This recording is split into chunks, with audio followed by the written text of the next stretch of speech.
Okay, welcome everyone. This is Personal Trainer Talk with Doug and Corey from Body Design University. Wednesday, 2 p.m. Eastern Time. We are here to answer all of your questions. We have an incredible lineup today. Man, we literally have a stack, Doug. We have a massive stack of questions that we're going to get through. I think this is going to be really helpful for a lot of folks. We've got some topics off the subject that we're going to jump over to and talk a little bit about, and then just have a good time. Doug, what's going on? How you doing? Well, it's a good thing I had my snack. Well, should we talk about?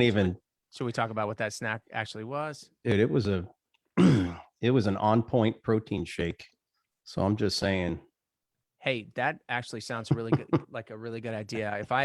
You know what? I have my water here, but I forgot to bring in my my protein shake. Oh man. What's going on, big dog? You ready to make this happen?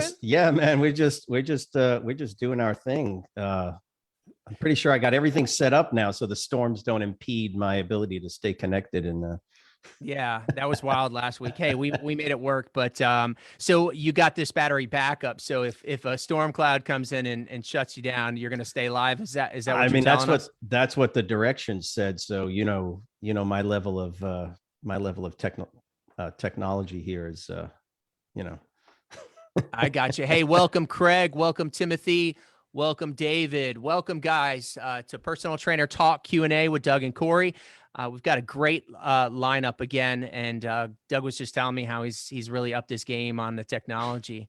So I'm excited about that. Doug, we've got to help some people today. That's the mission. A lot of people jumping in. Look at that. There's a lot of folks jumping in. This is great. Yeah. Finally, we got the little invite link, I think, to work too. So that's going to be pretty cool. But this is going to be a great show, and we've got a lot to cover. But before we get started, I do want to just let you guys know that this show and this talk is for every personal trainer out there. It doesn't matter if you're on your way to becoming a personal trainer or if you've been a personal trainer for 20 years. Doug and I are going to be answering questions every week at Wednesday, 2 p.m. that are going to help trainers no matter what stage or phase that they're in. We're looking for questions in regards to exercise science, advanced nutrition, human behavior, business of personal training, you name it, anything that will help a trainer. If you have a question, you're out there right now and you have a question about personal training at the starting point, or you're in the middle and you're having some challenges, you want to talk about it, bodydesignu.com/ask, bodydesignu.com/ask. There should be a link below right now, a Zoom link that you can click on and join us live. If you join into this session and you want to ask a question, we do have a lineup of questions. We will get to you. You're going to be able to type in the chat. If you're one of the participants that's on here now, you can type into the chat that you have a question, and we're going to make sure that we bring you to the forefront because we want to have a conversation. We love answering these questions for you guys, but we also love having a conversation about it to really flush it out and make sure that all the trainers that are listening get the most out of it. So that's really that. So that's what this is all about. We are the main instructors, Doug and I, at for the personal trainer course here at Body Design University. We have been not only personal trainers for many, many moons, but we have been teaching personal trainers we're getting close. We're almost at 20 years. So we've been doing this for a minute, and that's really it. So Mr. Blake, yes, sir. Let's get the show on the road. Guys, again, thanks everyone for being here today. And we're going to navigate through all these questions. So first one is coming to us from Brian Sandoff. Brian Sandoff is from Texas. And Brian says, what is the best software to manage clients? What is the best software to manage clients? Great question, Brian. And I'm going to take this one, Mr. Blake. So real simple. Brian, about 4 years ago, we were asking that same, or let me skip back. About 15 years ago, we were asking that same question and we couldn't find one. We just couldn't find one. This is a while back. And so full disclosure,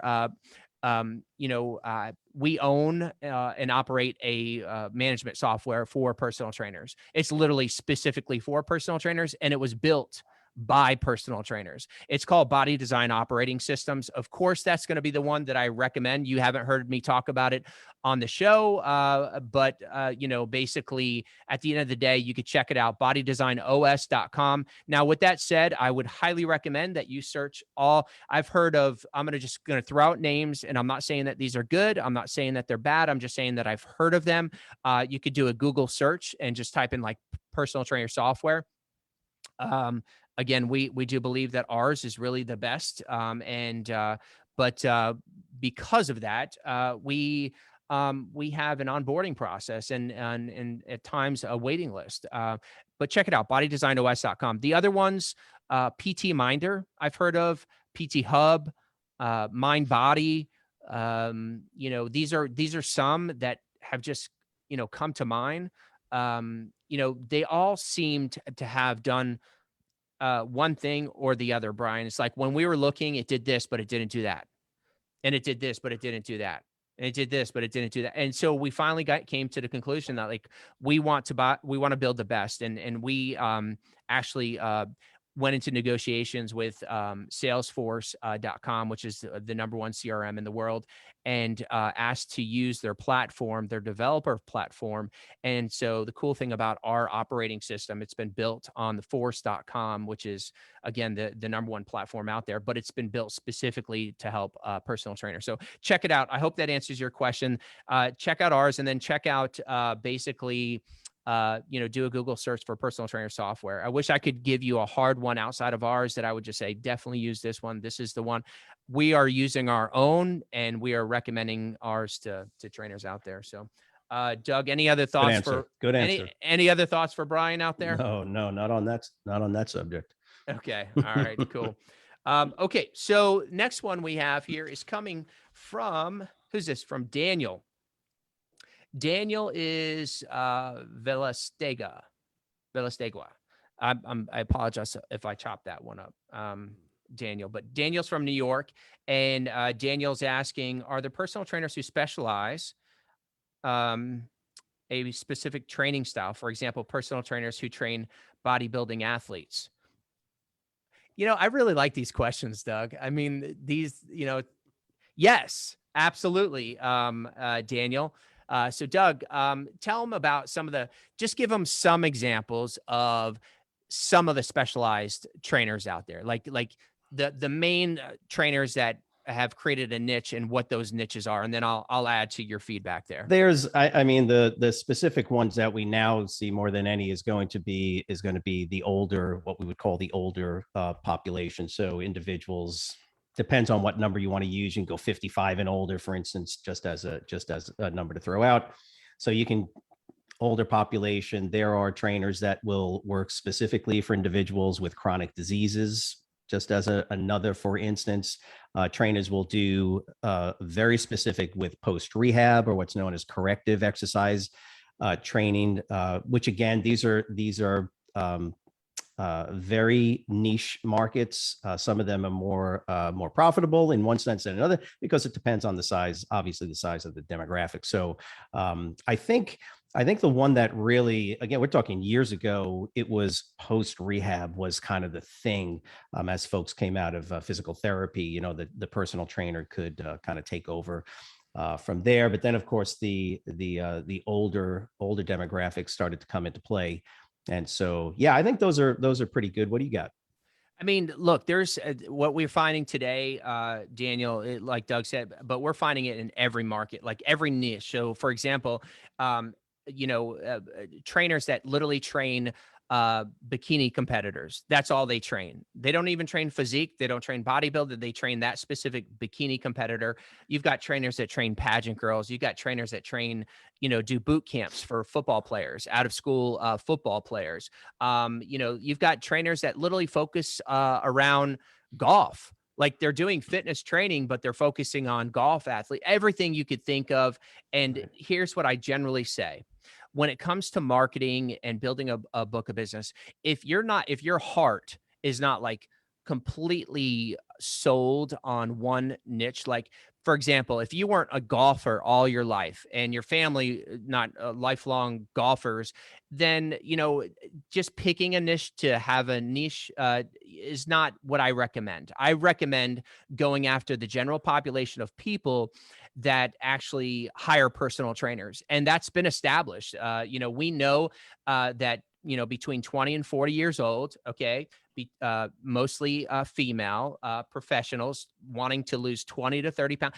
We typically go after the low hanging fruit, meaning people that really are the majority that buy personal training. Now, with that being said, there's been a lot of people incredibly successful at carving out their specific niche. So, for example, I've got one friend that literally owns and operates a bodybuilding gym, and they're in there dropping f bombs and the music is profanity. I mean, it's just over the top, but his customers love it, and that's what they do. So it really seems like there's a market for everything. So when you ask the question, are there trainers that specialize? Absolutely.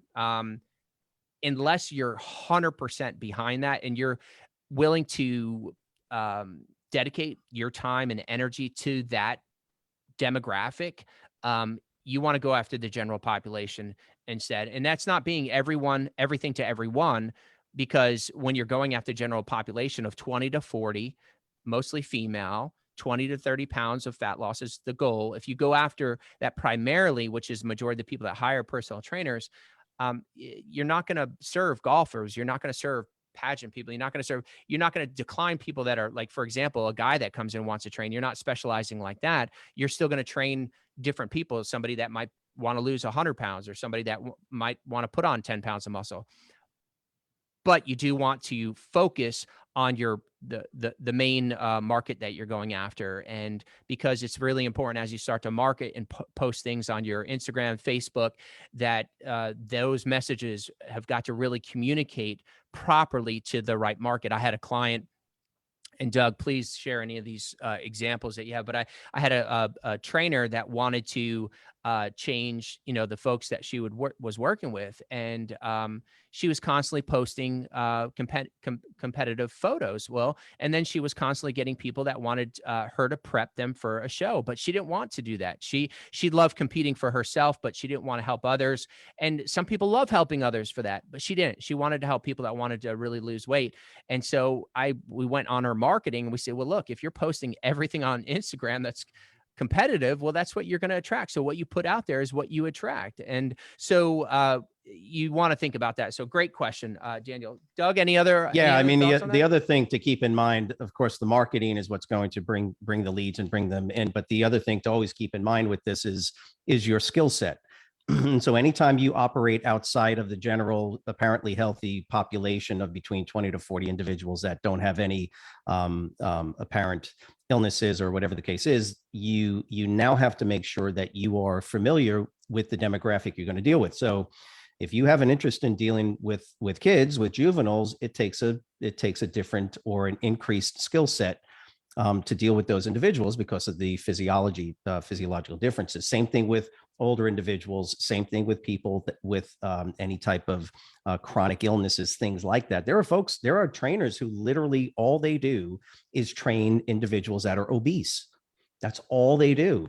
But that requires a special skill set. So anytime you move outside of the training skill set for the average apparent healthy individual, now you got to make sure you actually know what you're doing. So Corey's talking about tennis players and golfers. So I've trained both. So for performance training, there's a knowledge base and a skill set that is required outside of just understanding the basic elements that we talk about and that we actually teach. So you just got to keep that in mind as well when you start thinking about that. And by the way, bodybuilding might as well be as far out. It's different from fitness, as golf is from water polo when it comes to training, because there's performance issues that you're looking at. There's also the visual components that we're looking at. So even within the visual competitive arena, there's skill sets that you still have to keep in mind. So Yeah. Yeah, Doug, it's funny too. We've talked about this over the years that, when I hear you talk about that, as far as, the bodybuilding niche, if you will, people always thought back in the day, like, oh, those are the most healthy, they're the most healthy people. And the funny thing is that, those are some of the most unhealthy folks. And now, not in all cases, but in a lot of cases, especially when it comes time to, standing up on that stage. And Doug would know this more than anyone. A lot of those athletes at that time are at their most unhealthy kind of state. Oh But yeah. bottom line is there's a niche for everything. This is a little sensitive to say this for some, but from a race standpoint, I want to bring this up because I think it's really interesting. I had a client. When I say client, a trainer that I was coaching, and she had said to me, she was Black, and she said, I only get Black people that want to work with me. And I said, okay. She's like, but I like white people too. And it's funny because we're sitting here, they're having this conversation. I'm saying, okay, well, why don't you work with more white people? And she said, I don't know. They just don't, they don't come to my website and fill out the form. So I said, okay, what do I do? I go over to her social media and we look at it. And I said, you're not posting any white people. You're only posting training Black people. She's like, well, those are majority of my clients. I said, well, okay, but you said you want to show some diversity and you don't want to alienate anyone. I said, well, then do you train white people right now? She said, yeah. I said, well, why aren't you posting that, some of the photos? Look, guys, it's really pretty simple.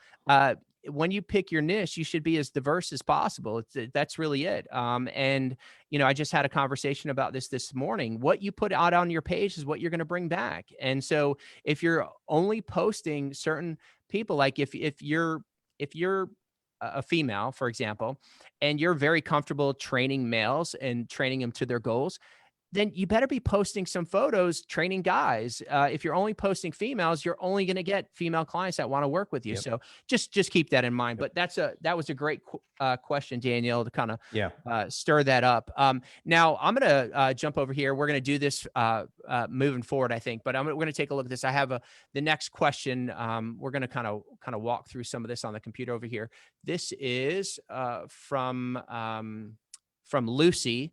And Lucy is from East Africa. Wow. Oh, How are we getting so many we folks had from East Africa?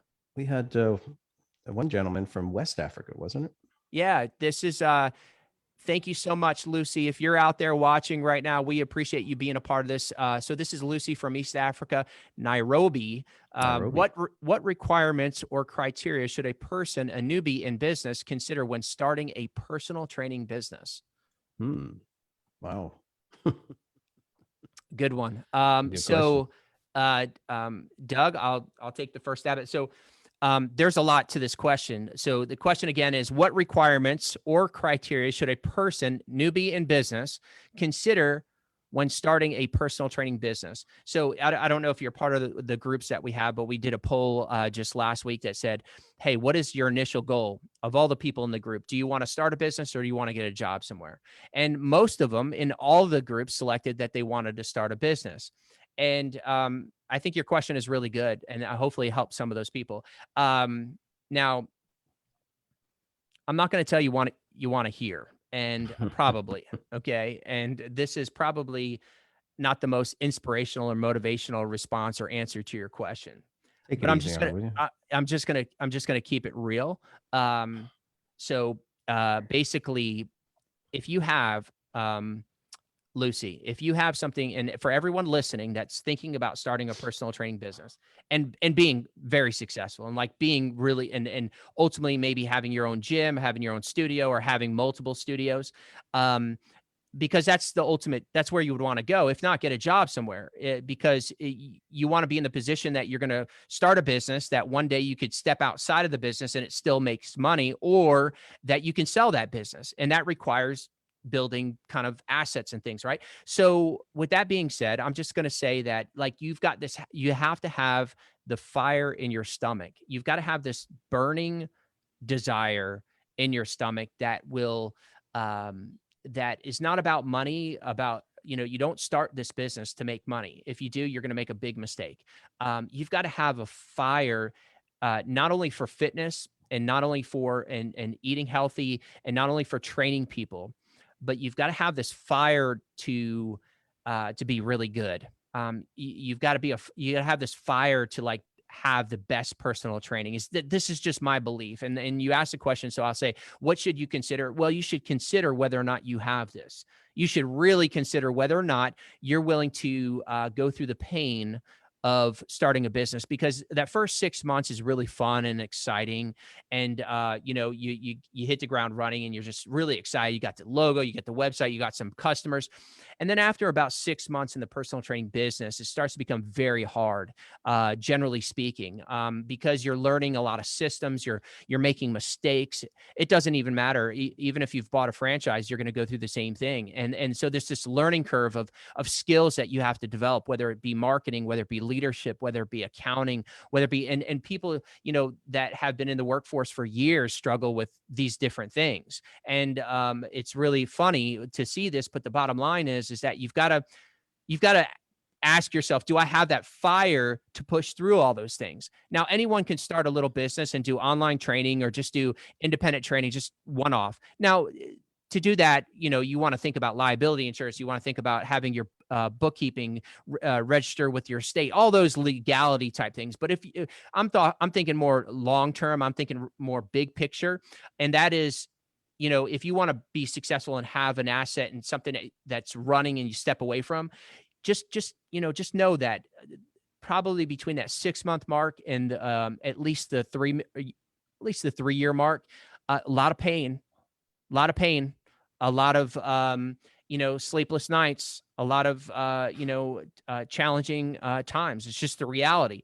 But I will tell you, as somebody that's gone through that, and, I have owned and operated over 40 locations in 7 different states in my 20-year career, and I currently own personal training business. I wouldn't take it back.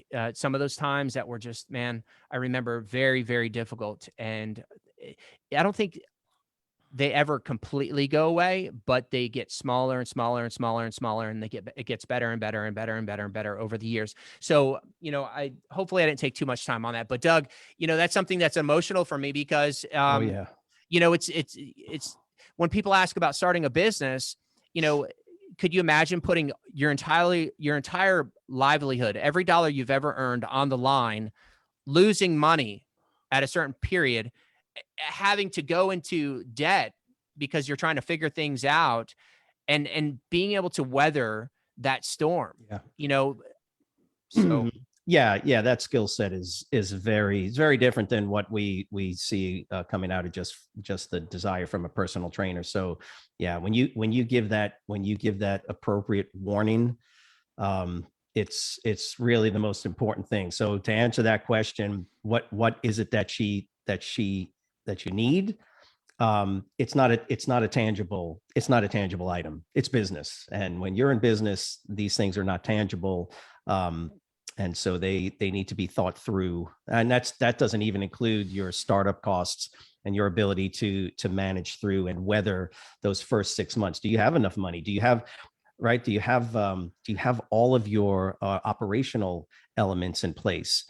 And then on top of that, you've got to weather that gut wrenching storm of, holy cow, I lost 5 clients and now I've only got 3 left. It means, right? All of a sudden, it changes the dynamics of it. Man, and Lucy, to kind of add on to that is that, I'm not saying for somebody that's just like doing an independent, if you're going to be just an independent personal trainer, you want to have your own little book of business, or you want to do online training and it's just you, that's much easier. And that's the majority of trainers out there listening right now. Okay.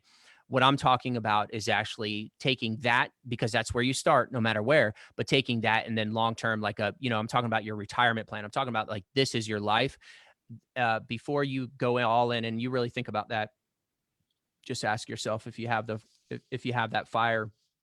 And question. you could run your own little business too for a little while and then decide if you want to go to that level and make a really good income running and operating your own little personal training business online or in person as an independent trainer, and then really make sure that your heart is in it. I'll tell you, it's hard to do things that are very difficult and weather the storm if your heart's not in it. The only thing that kept me going this 20 years now, I've been in business over 20 years, is my heart has always been in it. And when I was failing multiple times and the only thing that got me through it is because I really love the personal training industry. I really love personal training. I really love helping people. And now I love training trainers. But the bottom line is that's what's going to carry you through. So consider that. All the other things are really simple, like checklists, liability insurance, bank account, all that stuff, but that's what I got for you, Lucy. All right. So let's see here. We're going to bounce over. Guys, thank you to everyone that is joining us live in the Zoom. If you have a question, just type it into the chat that you have a question, and we'll bounce over to you. Okay, we're going to move over. Let's see what we got here. All right. So we've got Jared Riley. Welcome here. We've got a question. Orangeburg, South Carolina. Ooh. So Jared asked from Orangeburg, South Carolina, how should you max your time as a trainer but retain effectiveness? These are getting better. These are getting better and better. How do you maximize your time as a trainer but retain effectiveness? Man, I'm just gonna, Doug, you're gonna just knock it out of the ballpark. I'm going to, but with this one, I've got to write it down. So I gotta give an illustration. Because I'm a stickler about efficiency, Jared. I really am. Inefficiency just drives me crazy. So basically, when I see that there's a more effective way to do something, I really strive to do it that way in business. And so I'm just going to there's so many ways to answer this question and so many ways to become more effective. I'm just going to give you maybe one or two examples and we'll just kind of go from there. But I'm just going to give you, if you can see, maybe let me grab a bigger marker. This is a big deal because I don't, let me see what I have in my pocket. Let's see, Doug, do you think how much money do I have? I wish I had, I want to give you an example. All right. So I don't have $100 bill. But Jared, I have $100. Okay, that's ridiculous. All right, so actually, it's a little bit more than $100. But this is for trainers, for everyone watching right now. If you're a trainer, okay, and you're at a gym somewhere or you're at home doing online training, let's just imagine that this is $100. Okay, let's just say for easy numbers, you're charging $100 a session. I don't know. Or $50. Let's make it more realistic for the new trainers. Okay. We're going to take some money away. So let's imagine that this is $50, right? And an hour goes by and you haven't trained anyone, and you're on Amazon searching for your next mountain bike, or you're looking at the 0 to 60 on your next car, or you're on the internet looking to see how those, the Braves are doing, you get the point. And you're not doing anything productive. You're not being effective. This is what you're doing. Is everyone ready? Everyone paying attention? No, I'm not going to do that. I'm not going to do that. But that's what you're doing. You're literally tossing money out the window, because in our business, we're trading time for dollars. That's just the reality. Unless you're doing online training, you're trading time for dollars, and you can't afford to lose any time. So what I did initially is I created this business model, this concept where basically, I wanted to train as many people as I could in the least amount of time. And I created this little system that basically says, and I'm just going to give you one example. Okay, Jared, let's just say Monday, Wednesday, Friday, okay, Tuesday and Thursday, for example, and then Saturday. So I created this little business model where it said, look, people are coming in. This is when I first started 20 years ago. They're wanting to train with me at all different times. And I realized really quickly within a matter of weeks that this is completely inefficient. And I've got to set up a system to where basically if they want to train 3 days a week, it's on the same days. And if they want to train 2 days a week, it's on the same 2 days. And if they want to train 1 day a week, it's on the same day. So I created 3 different programs, and basically this has worked gangbusters. And now thousands of trainers are doing this all over the world because of this basic system. But the bottom line is that, so I created this little system. It's not rocket science. But when I first launched it, everyone said, Corey, no one's going to follow that. No one, you're telling me that somebody's going to come in and just train on Monday, Wednesday, and Friday. So if they want to hire you 3 days a week, you're not going to cater to their schedule. And I said, nope, I'm not. And then I said, I'm going to double down on that. Not only am I going to require that they train basically 3 days a week on the same days, but I'm going to require that they train at the same time. And again, I've got 50 trainers in the room saying, like, because I had already built the company up, and they're saying, no, that's they're not going to do that. And so anyhow, long story short, this is how you increase effectiveness right out of the gates. Your schedule is everything. And this is for all the trainers out there that are doing in-person training. If you're not doing this, you better switch really quick. I recommend 3 different programs, and I don't go against the grain. I try to serve the people that are most likely to buy personal training. And when somebody wants to buy 3 days a week, what do they want to buy generally? What do they want to do? When do they want to train? Monday, Wednesday, Friday. And when you say, generally speaking, not all the time, but if somebody wants to train 2 days a week, when do they want to train? It's typically Tuesday, Thursday. So I created the programs that force that. And I just said, basically, if you're training 3 days a week, okay, it's Monday, Wednesday, and Friday, period. If you're training 2 days a week, it's Tuesday, Thursday. There's no ifs, ands, or buts. And then everyone I'm training on Monday, the cool thing about it is they're training on the same program. I know what muscle groups I'm training that day. And so although I adjust it for every session that's coming in, and I select different weights, and I use different workarounds, on Monday in my brain, I'm doing the same programming. And so I'm not like one of these trainers out there that basically has, people in sessions, and this client's doing this on this day. And on the same day, I got another client doing this, or even worse, small group training. And you've got one client doing chest and the other one's doing legs, and this client's doing back, and you're trying to like juggle them. No. So I know that took a little bit longer, but I wanted to give that example. And I think Doug can add some value to this as well. But the bottom line is that you want to increase your effectiveness, maximize your time is what you asked, and increase your effectiveness, your programming, your schedule. And by the way, that programming, based on science, is the most effective way to offer your training too. So it's good for the customer and it's good for the business. Make sure that you're doing that. So again, Monday, Wednesday, Friday, Tuesday, Thursday, or 1 day a week on Saturday, same time. So if they're training on Monday, Wednesday, Friday, they want to do 3 days a week. Mrs. Smith, when do you want to train? Well, 7 a.m. Okay. So that's 7 a.m. Monday, Wednesday, Friday. Now, will I give them the ability to reschedule? Of course, if there's an opening, but they don't get to train Monday and Wednesday at 7 a.m. and then on Friday at 2 p.m. It doesn't work that way. It's Monday, Wednesday, Friday at this time. And if you need to reschedule that day and I have availability, then I'll move you into an open slot, but it's not going to be a fixed schedule. I hope that helps answer your question. Jared, Doug, what else can you bring? Perfect. The only other thing you can do is raise your prices. Oh, that's definitely increasing effectiveness. Do it, Jared. Do it. Yeah. Okay. All right. So Jared, great question. You said small group too, right?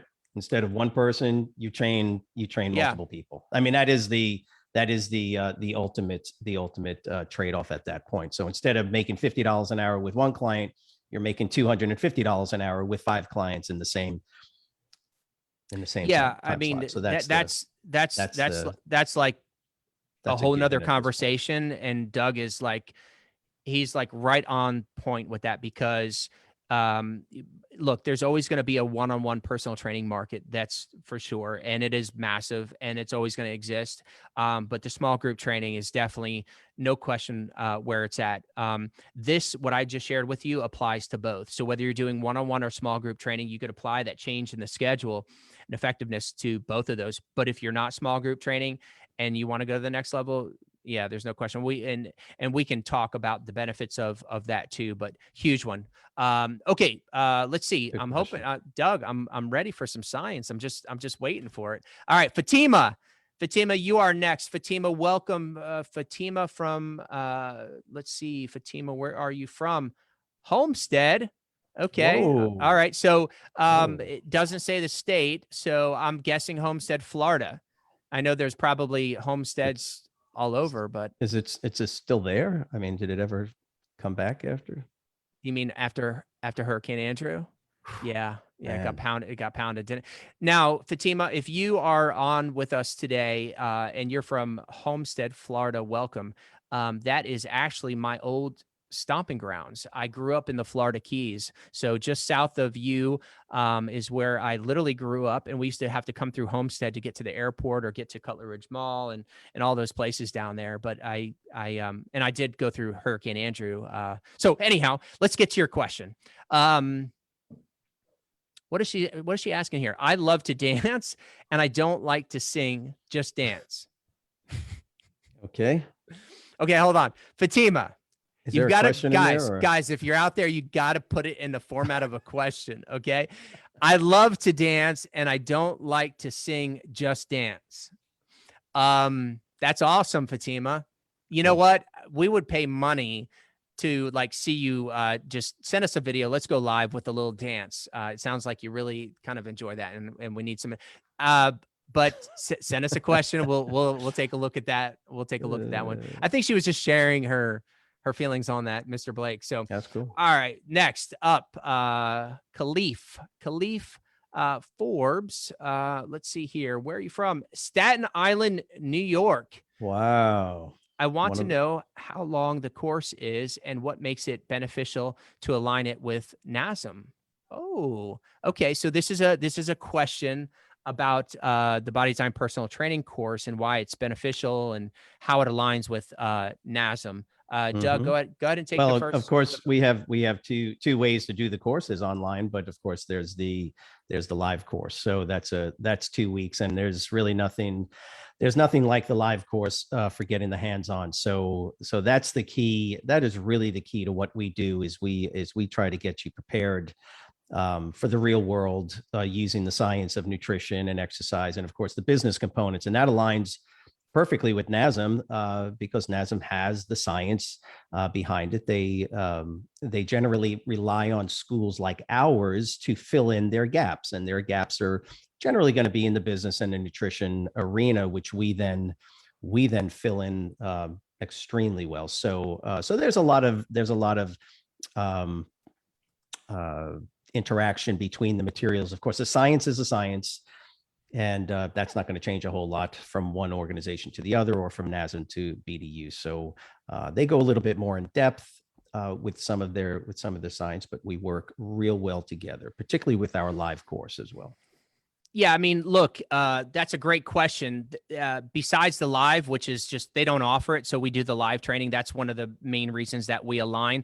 But the second part is nutrition and business. Those are the big ones, and human behavior, of course. But the way that we explain nutrition for the real world and how it applies, it just adds. So NASM approached us, and I think both NASM and ACE identified that they wanted to provide their trainers more chances of success and more training, and we fill those gaps. So if you've ever looked at the NASM textbook, it's pretty big, and if you look and you ask yourself, what is the most important component from the science when it comes to changing the body?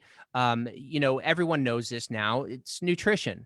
But if you look at the NASM textbook, and they're doing this by providing other courses, but basically, it's the chapter, most of it is exercise science like that. The nutrition is like that. Same thing goes for the business. If you want to survive and be a successful personal trainer, that's why you come through Body Design University, because not only do you get the NASM certification, the credentials there, but we go through an entire, module on strategic business, how to create ads, what your pricing should be, basically how to overcome objections, phone time, all these things that are just not available with NASM. So we partner together, and that's why so many of our folks are achieving success, is because they have the best of both worlds. So I hope that answers your question, but those are the main reasons: the live in-person training, and then of course the business and the nutrition elements that we add. And it's a full stack. And what I mean by full stack is that we're a one-stop shop. So you don't need several different courses. You don't need all these different courses. Basically, you just need the Body Design University course, and that comes with your certification. And we take you through advanced nutrition. We take you through business. We take you through the programming of exercise science. We talk about in our program the scheduling efficiency of maximizing your time as a business operator. We talk about human behavior. We get into the steps of changing coaching, and we just kind of put it in a real world scenario. So I hope that answers your question, but that was a good one. Thanks for asking that. And I hope we have you as a student. All right, let's keep this moving. Next, let's see here. All right. So this person just says, no question. I just want to sit back and enjoy. Okay. Gammy, sit back and enjoy. Glad to have you. Okay. This one here, let's keep it moving. Doug, what's the temperature like down in Florida right now? Yeah, I think it cooled off a little bit into the mid to upper 80s. So Yeah, it's been storming a little bit here too, kind of on and off. So every day. it's cooled down a little bit. Yeah. Okay, this next question is coming from Canada. Ooh. Sierra All Adams right. from Canada. Welcome, Sierra. Thanks for sending this in. So Sierra from Ontario, Canada is asking, what are the best foods to speed up your metabolism? What are the best foods to speed up your metabolism? Oh boy. This is great. Doug, go ahead. Take the first swing. I've got some great feedback back on this one.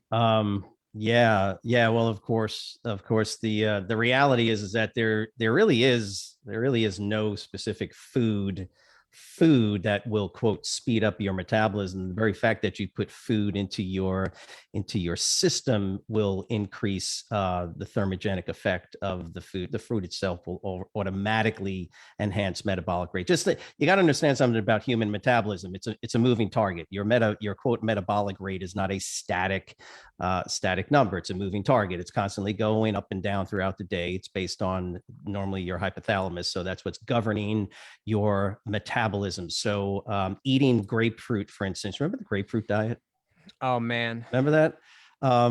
Just this is great stuff because it's just so ridiculous. So the idea is that if you eat grapefruit contains a certain chemical that's supposed to have increased metabolism in rats at some point in research, and that's really what we're talking about when it comes down to foods that increase metabolism. So technically, there is no food, but we will say this is that the consumption of protein is the go-to food if you want to look at it like that, because the consumption of protein has a very high thermogenic effect, simply because it's a difficult molecule for the body to break down. So you need more enzymes. It has nitrogen associated with it and the amino acids. So there is an increased demand for metabolic energy to break protein down. So again, there's no specific food, but what do we tell people? Eat a sort of a normalized diet that has a little bit more protein than what we hear being recommended by the government. By the way, lots of research now is coming out and saying that those numbers on proteins have been way too low. The 0.8 kilograms per pound of body weight or lean body, those have been very low, and now we're realizing. So I would say right off the bat, a real easy way to quote increase metabolic rate just by food consumption is to, depending on where you're at, increase your percentage or increase your total amount of proteins in your diet. That would be okay. That'd be about it. Yeah. So that is a great question, Sierra. And I think most of the time when trainers ask me this or we hear this, is normally just to, burn more calories naturally, right? Is that what you're asking? I mean, in layman's terms, basically what foods speed up the metabolism more so you can just naturally, burn more off. And so, the additional response to that would be this, is that basically, eating frequently throughout the day is going to certainly help speed up your metabolism. It'll increase the thermic effect of food. But as Doug said, making sure that you're taking in protein, because at the end of the day, what are we talking about to burn more calories? Well, just from a science standpoint, if we have more muscle on our body than fat, we're going to burn more calories, right? So by eating more protein, increasing our lean body mass, doing proper exercise and sleeping, our metabolism is going to increase. But if it's back to the thing of just burning more calories, well, again, we know that a pound of muscle burns more calories than a pound of fat. So if you work just to reduce body fat and increase muscle through proper eating, meaning like whole foods and a good ratio of macronutrients, including protein, carbs, and fats, then you're going to help the client speed up their metabolism.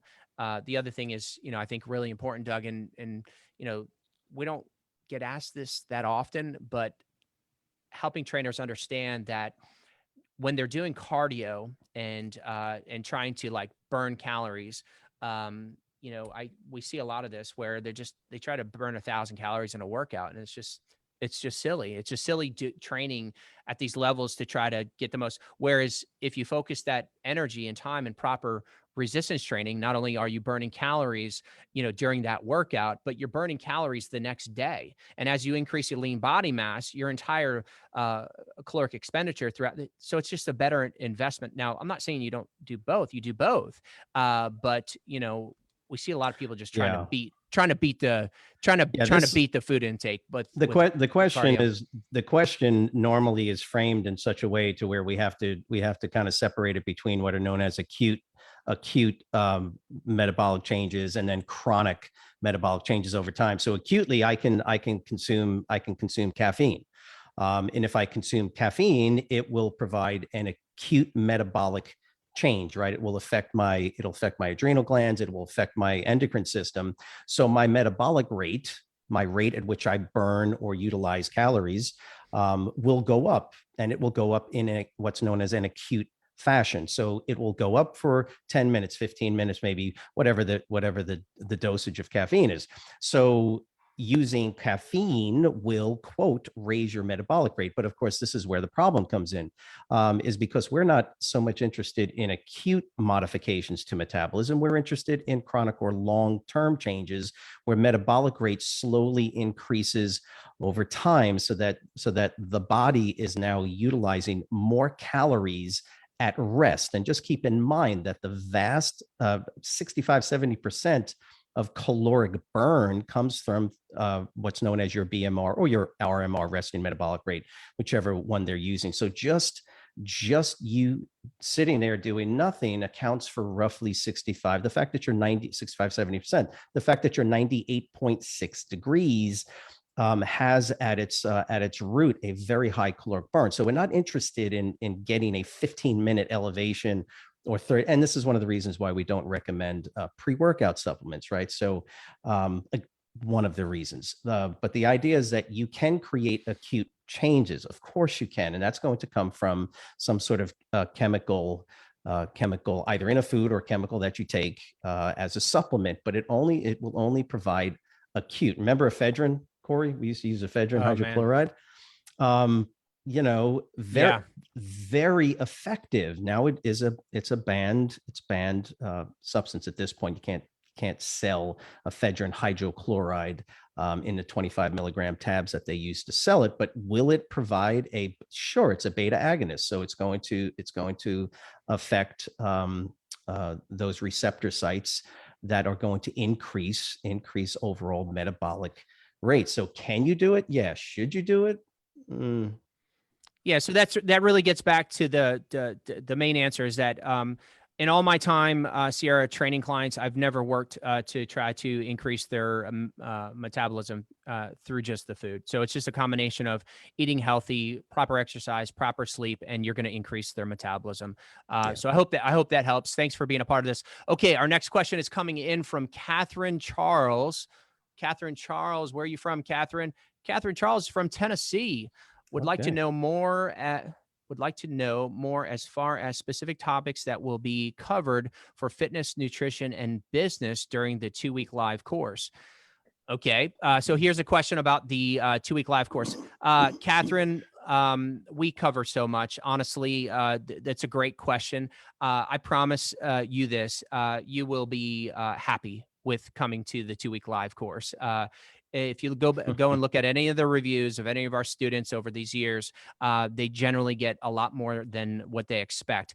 To answer your question specifically, I mean, we are diving into exercise science, injury workarounds during the live course. We're doing exercise demonstrations. We're doing demos on drop sets, supersets. We're talking about muscle grouping. We're writing meal plans. We're writing exercise plans, and we're writing meal plans. So jumping over to nutrition, we're going into all the major macronutrients. We're discussing those. We're doing a little cooking demonstration. We literally take you for a cooking demonstration on a field trip where you actually get to go to the grocery store and do a meal prep. And we teach you how to meal prep so you can teach your clients how to meal prep. I mean, the course is phenomenal. It really is. And so for anyone out there that is wanting more than a online only or self-study program and really wants to build the confidence and really understand, come to our 2-week live course in Atlanta. Our next one is September, I think it's 13th. Don't hold me to that, but I think it's September 13th. We have, just a few seats left. I'm not sure exactly how many, but we hold the course every 2 months. The next one with availability is September. Catherine, would love to help you. I hope that answers some of your questions there about the live course. And as far as business, you name it, branding, lead generation, landing pages, websites. We're talking about how to write copy. We're shooting videos. We're taking photos. We're writing bios. I mean, it's pretty cool. It really is. We have a really awesome live course. Okay, moving on. We've got Lori King. Lori, thanks for being here. Her question is coming in from Texas. Lori is asking any marketing advice for beginner CPTs. Yes, absolutely. Lori, I thought you would never ask. So I'm getting Doug. It's like I'm getting all the business. Man. I'm getting all the business questions today. So, any marketing advice for beginner CPTs? Yes. So 2 things. One, if you're marketing advice, if you're going to be at a gym working for somebody, totally different advice than if you're going to start your own independent business. It also different if it's online business or if it's going to be in-person business. So 3 main things for beginners. Okay. You've got, generally speaking, you've got a trainer that's going to go get a job at a gym. Okay. And they need some really good marketing advice. And I'm going to give you some tips in just a second. But then you have the trainer that's going to be an independent personal trainer, their own brand, working out of somebody else's gym, paying rent, something like that. And then you have the trainer that's going to be online. Okay. So for the first one, you're going to embrace somebody else's marketing brand, their logo, their shirt. And what I would highly recommend, and a lot of gyms today, they don't require it. Some do. It's kind of wild, but just make sure that you look really good. Just make sure that you're in a really nice shirt. Make sure that shirt is tucked in. Look, you can do whatever you want. I'm just giving you my tips. Looking like a professional, you'll be treated like a professional from prospective clients. So making sure that your attire is really on point. From a marketing standpoint, you are the product. So you're walking around this gym that you got a job at and everyone's looking at you. We Doug and I teach and we say, look, you're on stage. And if you're going to be on stage, you want the product to be dialed in. So you want to make sure that your appearance is really, really good. In a gym, there's all different methods and you should follow the ones that work really well at that gym. But if they don't have any, sign up sheets for like free body fat testing is a great one. Sign up sheets for a trial workout, group workout. Doing things like that as a new trainer is a really big deal. And that will help kind of get the word out. Let's move over quickly because I don't have much time to go over each one of these, but move over to the independent. If you're an independent, man, you've got to have everything dialed in. You got to have your website dialed in. Okay. You're going to have your landing page dialed in and your ads. Those are the main things. Let's assume that you already have your logo. And then those other 3, those are key. And I don't know if you saw, I think it was Catherine. Catherine, I don't know if you saw me talk about this, or I'm sorry, Lori. But basically we, at the school right now, we've got this really cool promotion going on right now. It's called Turnkey Business, but this is for personal train people that enroll into our personal trainer course that want to start their own business. This is going to help them because it's got the website, the landing page, and some the ads, and it's really, really pretty cool. We're doing that right now, but those are the main tips. You got to make sure that you feel really good about your brand. It's the same tips for being an online trainer. Go hand in hand. Just know this. If you land on your website, it looks like it's been done on a Word document or some rookie put it together on Wix or GoDaddy, and it just doesn't look that great. You know, you've got one shot to make a first impression with most of these clients. If they land on your website and they feel like it's just been pieced together, you've got like a $20 brand. What I mean by that is that expect, you know, that they'll want to pay probably $20 a session. Now, if it's really dialed in and it looks really professional and you've got, you know, all kinds of great information on there, and really simple, very clean, but it's well designed and it's got good photos that are in quality, they're clear, they're colorful, all these things. You could go to bodydesignpt.com as an example of a good website that performs really well. But basically, then you got $100 brand. You got $100 brand. That means you could charge more per session. It's just the reality. Perception is reality. If their first impression is that, you know, it's a low brand, you're at a uniform, you don't look perfect, then that's it. So I hope that helps a little bit there, Lori. If you have very specific questions, I love those because I can dive in deep to more answer as far as the marketing in a specific thing, whether it be branding or advertising or whatever it might be, the cost or budgeting. Just let me know. Come back and we'll address that. So I hope that was helpful. Okay, let's move on to the next one. Geraldine. All right, so we've got Geraldine. Where's Geraldine from? Texas. Currently have no questions. All right, Geraldine. Well, thanks for being here. We're gonna bounce over to this next one. Okay. We've got Taylor. Let's see, where's Taylor from? Taylor is from Arizona. Taylor. All right, Taylor.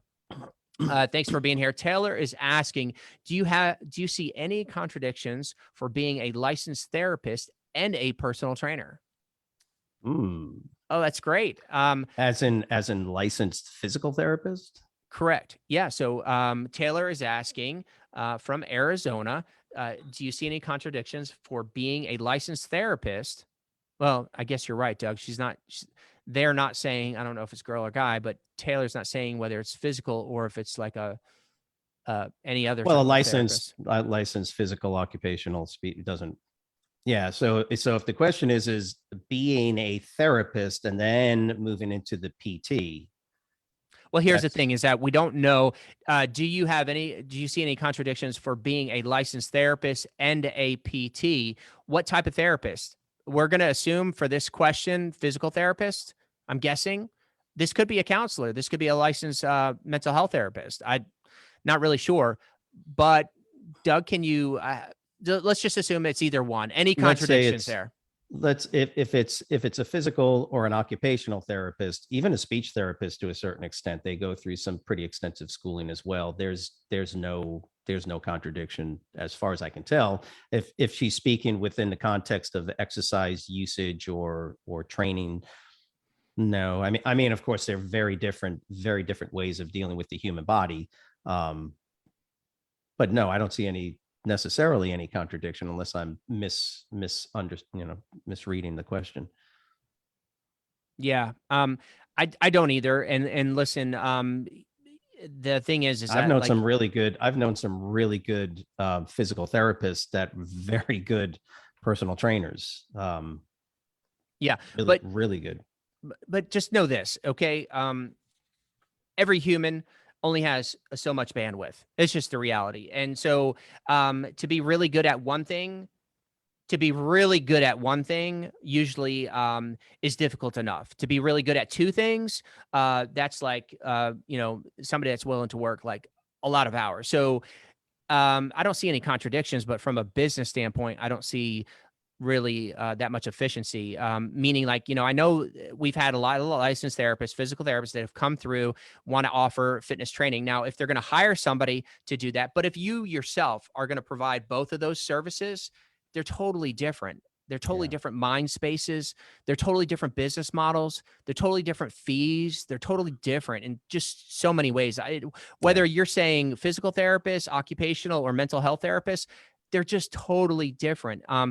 There's no contradictions. They actually help each other, but it's very difficult to be efficient. Now, if you're a business operator, let me give you an example, and you own a physical therapy clinic and you want to offer personal training, that's totally different because you can have the trainers that are experts in doing that thing. But if you're talking about for yourself, no, I would never she's not even asking that. She's not even asking that as a question, though. I'm not recommending it. Don't do it, please. Don't do it. It's painful. It's a challenge. But anyhow, no contradictions. If it's just something you want to do part-time, full-time, you're not trying to be the best, you want to enjoy them both, and do them, by all means, do that. Normally, and just keep in mind, normally licensed therapists generally are not going to work outside of their particular scope, simply because they are licensed. And so there could be some legal ramifications or issues that go along with dealing with an individual as quote a personal trainer. But yet being a licensed therapist, there could be some issues that go along with it. I just don't know any therapists that do both at the same time. I've known folks that get out of one because they don't want to deal with the reimbursement scheduling and the other hassles of dealing with the therapeutic world and all the notes that go along. And they move into personal training, which is a nice segue. It really is for those individuals, because they're very, very intelligent, very well trained, and can easily move into that the personal training space. Yeah. So, Taylor, I hope that helps. Okay, so we're going to bounce over. Craig, I see you're on here. We have not gotten to your question yet, but we are right now. We're going to move you up on the list since you're here live. I'm going to send you a notification, Craig, so you can unmute yourself and go ahead and fire away. We're getting to the close of this talk. We've got a lot of questions. Sorry we couldn't get to them all, but we will keep those in queue. Craig, you're going to get a notification. You can go ahead and unmute yourself and fire away. Tell us where you're from and tell us your question. Can you guys hear me? Yes, sir. Yes, we can. Welcome. Hey, how you doing? Good. Great. Good. How you doing? Good. I talked to Doug last year, I think. Last year? Yeah, last year. Was it last year? Sometime when I enrolled, I spoke with Doug. But the question that I have is, how do you help individuals who have very limited mobility, flexibility, with a lot of structural issues, bad knees, morbidly obese? That is the one thing that I am afraid of. But I want to be able to help them. Mm-hmm. So what would be your... Yeah. So let me start with this one. Craig, great question. And thank you just for your desire to help others, especially that are in that kind of condition. My short answer, and Doug can get into the science, my short answer to that is this, because I've worked with a lot of people, every which way you could think of, every ailment, every condition, you name it.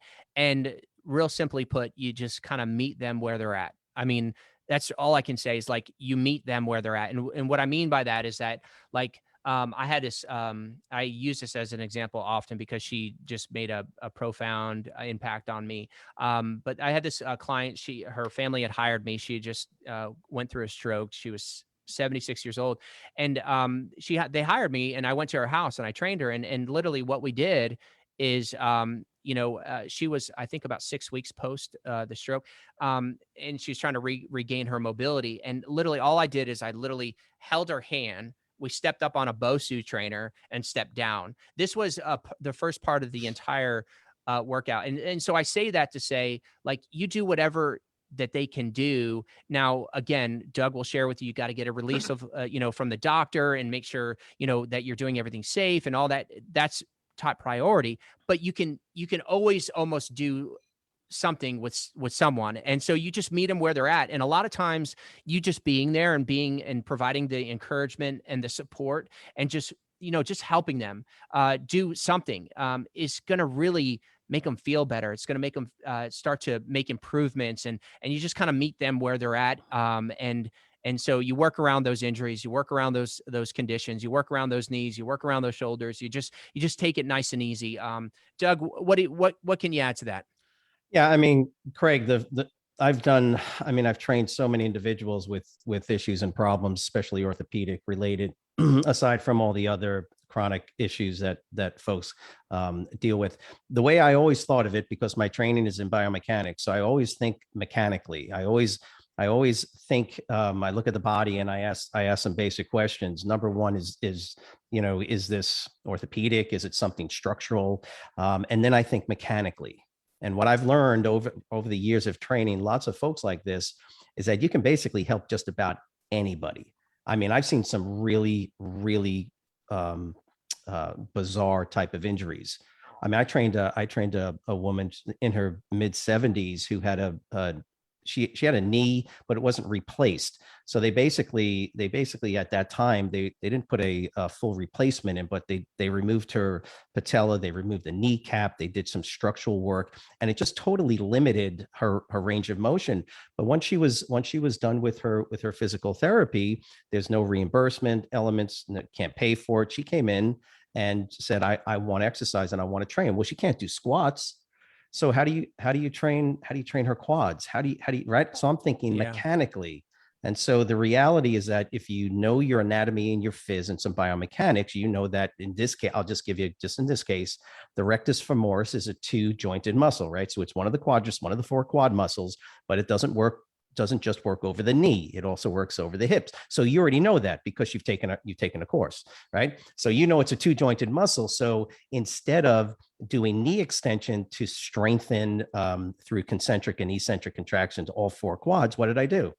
I kept her knee in place in a statically extended position, right? So 3, the vastus group of muscles, are already in isometric contractions. And then I simply had her do some leg raises on this leg extension machine. It just seemed right. And she actually started to feel it with no pain in her knee. So the general concept is that if you think mechanically, especially with orthopedic issues, and you have the proper guidance from the medical community, if there is any, again, for a lot of folks, there's not, they're just done. After they're done with therapy, just don't do, it hurts.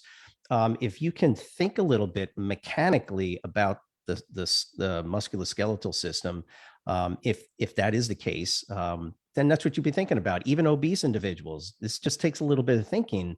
There's physically this inability for them to do certain movements. You're not going to have an obese person necessarily do squats or have them get on the ground, right? I think we've spoken about this before. But if you think through it like that, think like a technician or an engineer or a mechanic. At least that's what has always helped me when it comes to dealing with issues like that. Does that help?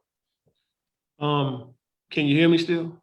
Yep. Yes, we have you. Okay, Doug, you kind of hit it because I'll give you an example real quick. One of the persons that asked me to help her, she graduated high school at 114 pounds. This has been 30 years ago.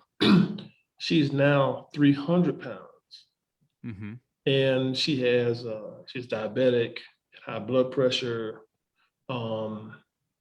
morbidly obese, but she has a bad right knee. And it's largely due to her overweight. And so I kept saying, God, how can I help her? How can I help her? And I know I can't do squats with her because of the knee and then the weight problems.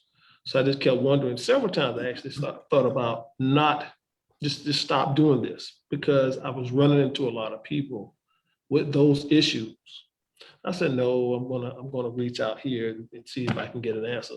And you kind of told me what someone else said. So yeah, Greg. I mean, Craig, that's huge. And listen, just remember, even if you did a simple power walk with this client, like you showed up, if she came to your gym or you showed up to her house, however you're training her, and you just literally did a walk, like you walked a little bit faster at her pace, a fast pace for her for 1 minute, and then you just went a little bit slower for the next minute, then faster for a minute, then slower for a minute. And you did that for 20 minutes with her. I mean, that alone, I mean, just know that you can do it. You could do something with her, continue to do what you're doing to strive to find ways to help her, and just start where she's at and just continue to do what you can. But that's awesome. Thanks for sharing that with us. I hope that was helpful. Thanks, Greg. Thank you. You got it. Okay, guys, sorry. We are coming to the conclusion here. We've got to wrap this up. We've got a lot of other questions, and this is what we're going to do next week. We're going to create a format that's going to make it a little bit easier for us to crank through some of these. But thank you guys so much for being a part of this personal trainer talk. This is the biggest response we've received so far. Every week it seems to grow, and we just appreciate doing this with you guys. And don't forget, every Wednesday at 2:00, And then, as you heard us say earlier, if you're out there and you're wanting to get next level training as a personal trainer, you definitely want to take a look at our next live course, which is filling up here in Atlanta, Georgia. It's a 2-week live intensive. We have students that come in literally from all over the world for this 2-week experience and go back to their hometown as one of the top trainers in their hometown.